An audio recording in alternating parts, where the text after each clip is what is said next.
اللہ الرحمن الرحیم۔ جناب رسول اللہ صلی اللہ علیہ وسلم کی مبارک زندگی، اس کے اندر ہمارے لیے دنیا آخرت کی کامیابیاں ہیں، دنیا آخرت کا راحت، چین، سکون اور دنیا آخرت کی خوشیاں آپ صلی اللہ علیہ وسلم کی مبارک زندگی کے۔ مسلم شریف کی روایت ہے، حضرت انس بن مالک رضی اللہ تعالیٰ عنہ فرماتے ہیں، ایک مرتبہ جناب رسول اللہ صلی اللہ علیہ وسلم میرے گھر تشریف لائے اور آپ صلی اللہ علیہ وسلم کے آرام کے لیے چمڑے کا بستر بچھایا گیا۔ آپ صلی اللہ علیہ وسلم اس پر آرام فرما رہے تھے۔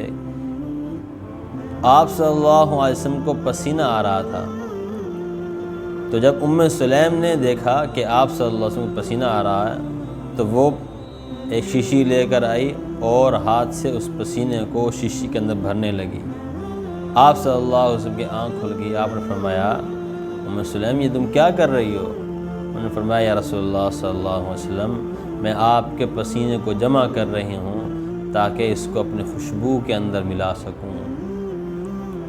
تو اس سے ایک بات اندازہ لگیں کہ خوشبو کے اندر اس خوشبو کو ملایا جا رہا ہے جو خوشبو تمام دنیا کی خوشبوؤں سے زیادہ خوشبودار اور سب سے زیادہ اچھی ہے۔ تو آپ صلی اللہ علیہ وسلم کے پسینے مبارک سے بھی خوشبو آتی تھی۔ تو یہ صحابہ کرام کی آپ صلی اللہ علیہ وسلم سے محبت تھی۔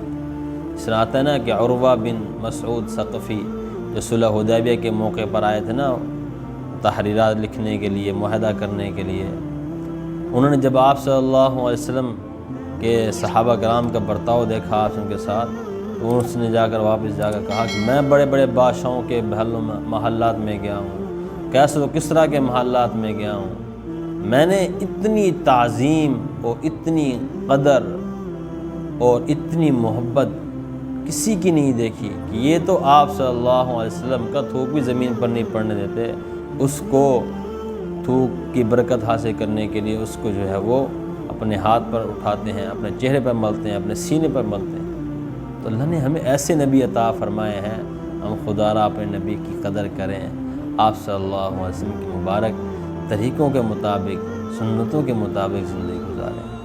السلام علیکم۔